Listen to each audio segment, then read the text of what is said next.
C'est une lointaine époque, les années 80. Je collectionnais les timbres neufs de France et à chaque parution, je me déplaçais au bureau de poste pour acheter les nouveautés.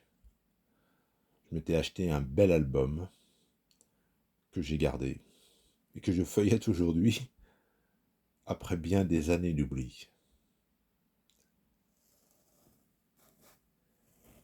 Les timbres étaient émis pour commémorer l'anniversaire de différents personnages. Ici, Jules Romain, François Mauriac.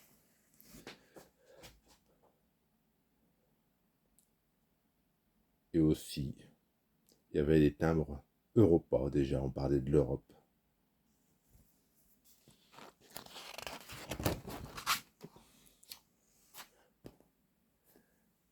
Il y avait des tableaux. Ah, les tableaux. Ici, la cathédrale de Strasbourg. Nicolas de Staël. Le chien d'Alberto Giometti. Le sauvetage du lac Léman.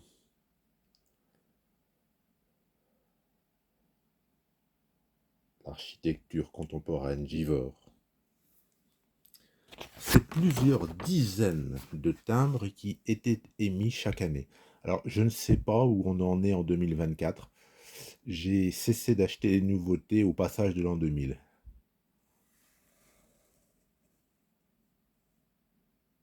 La France a ses morts. Alors, les thèmes étaient extrêmement variés. Vaccin contre la rage. Alors, vous avez remarqué la valeur faciale du timbre. On est en francs. Organisation des Nations Unies, 3 francs. Il y avait différentes séries, donc ici, une série sur les plantes, l'épicéa, le chêne pédonculé.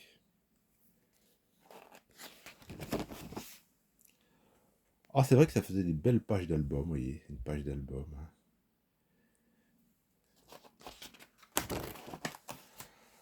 Alors, chaque année, il y avait une série de personnages célèbres. Donc, on pouvait acheter le carnet, puis on pouvait acheter les timbres au détail. Ici, François Arago, physicien. Marc Séguin.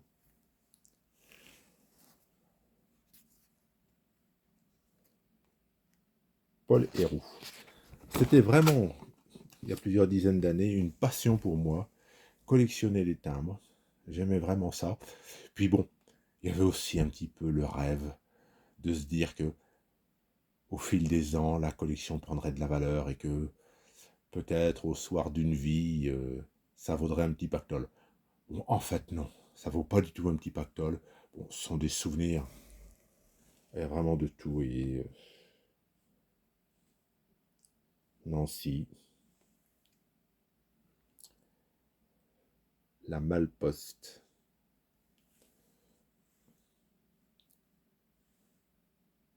le curé d'Ars, Louise Michel.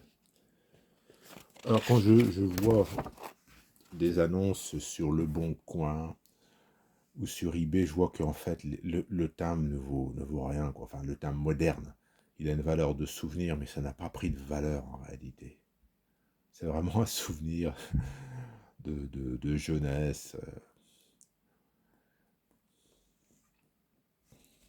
Il y a des belles choses, hein, des belles couleurs. 5 francs.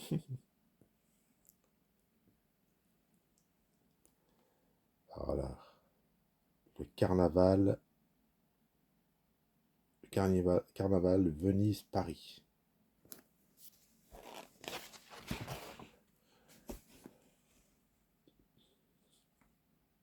Marcacite.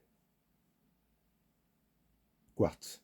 Une série sur les pierres. Calcite. Fluorite. Allez, un petit timbre sur l'année internationale de la paix. Ah, la paix, la paix.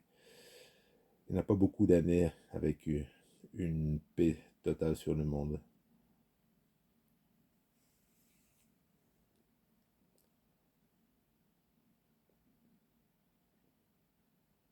l'enseignement technique. Et puis, l'anniversaire de la Statue de la Liberté, 1886-1986. Ah, ça faisait de belles pages, hein. Alors là, c'est le cinquantenaire de la Cinémathèque française. Donc, il avait été mis un bloc avec différents personnages. Louis Feuillade dans Les Vampires, Max Linder, Jean Renoir, La Grande Illusion. Ah, la nostalgie. Sacha Guitry, Le roman d'un tricheur.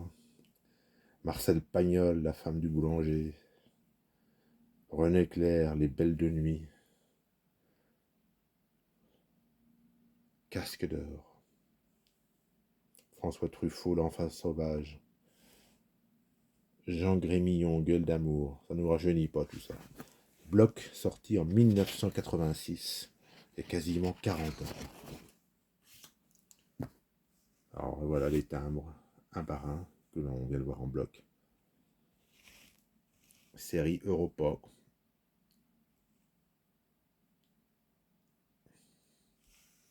Alors, je me souviens qu'il y avait des protestations de collectionneurs qui disaient que la France émettait beaucoup trop de timbres commémoratifs. C'est vrai qu'on commémorait un peu tout, hein. Conférence mondiale de l'énergie, Mulhouse, musée technique. C'était un petit peu tout et n'importe quoi. On était bien loin dans les années 1980 de l'origine du timbre. Parce que l'origine du timbre, c'était quand même pour affranchir du courrier. Donc c'était utilitaire. Les premiers timbres représentaient soit l'empereur Napoléon III, soit la figure de la République. C'est après qu'on a commencé à émettre des timbres commémoratifs.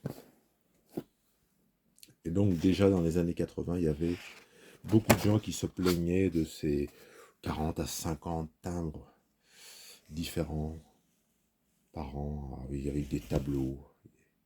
Bon, ce que je trouve super, c'est les couleurs. Et que la coutellerie à tiers. Alors, je pense qu'aujourd'hui, la philatélie est passée de mode, hein. Je pense que ce qui est à la mode aujourd'hui, c'est les cartes Pokémon.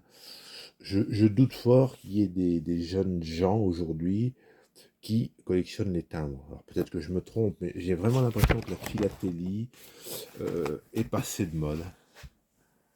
C'était, je pense, ça a été à la mode, ça a été, mais ça ne l'est plus. Et aujourd'hui, je pense qu'il n'y a que des vieux comme moi qui ont encore ce genre d'album.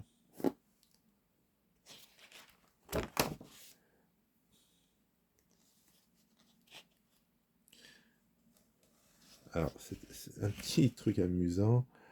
Euh, le timbre urgent, à l'époque, il y avait urgent, était à 2 francs 20 en 1987. Pour envoyer une lettre en urgent, il fallait 2 francs 20. Hein, ce qui fait en gros aujourd'hui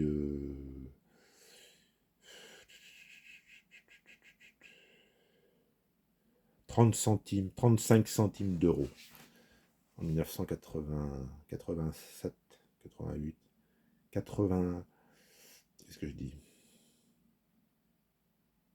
Oui, 85 centimes d'euros. Non, non, même pas ça. Non, je raconte. 2 francs 20. Enfin, bon, bref.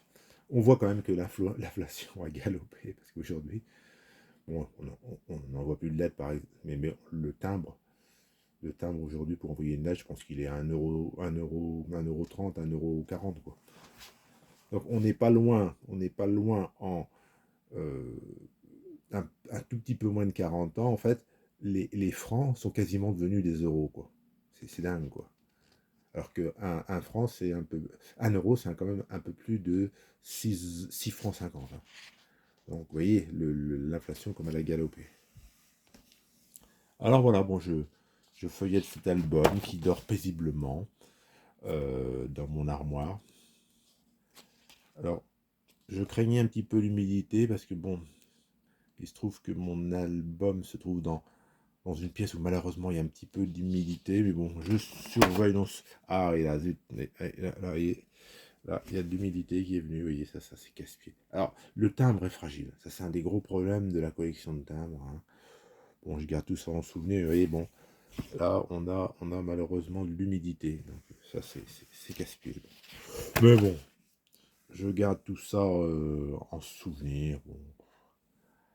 Je sais pas ce que ça deviendra parce que mes enfants s'en désintéressent complètement. Bon. Voilà. Les grands navigateurs français.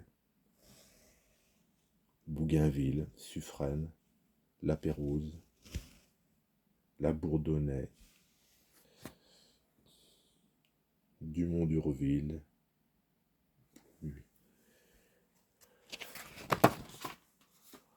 Oh, les pages se suivent.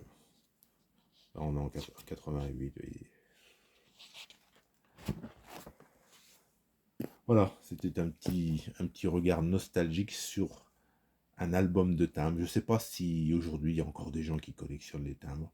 Je pense que la Poste continue d'émettre des timbres commémoratifs tous les ans, et je suppose que si elle les propose, il doit y avoir des gens qui les achètent, mais ça doit vraiment être en nombre limité. Voilà, c'était une petite vidéo rétro. Si vous avez quelques instants, je serais content. Oh, regardez ces belles couleurs, ça c'est très joli ça. Voilà, les tableaux, c'est ce que je préférais, les tableaux. Les timbres représentant des tableaux. La Pietà de Villeneuve. Donc si vous avez le temps, disais-je, commentez s'il vous plaît cette vidéo, dites-moi ce que vous en pensez. Est-ce que vous avez collectionné les timbres? Alors c'est un triptyque. 1788, Grenoble, la journée des Tuiles, un an avant la Révolution, voilà. C'est pour le bicentenaire de la Révolution française, convocation des États généraux, le 8 août 1788.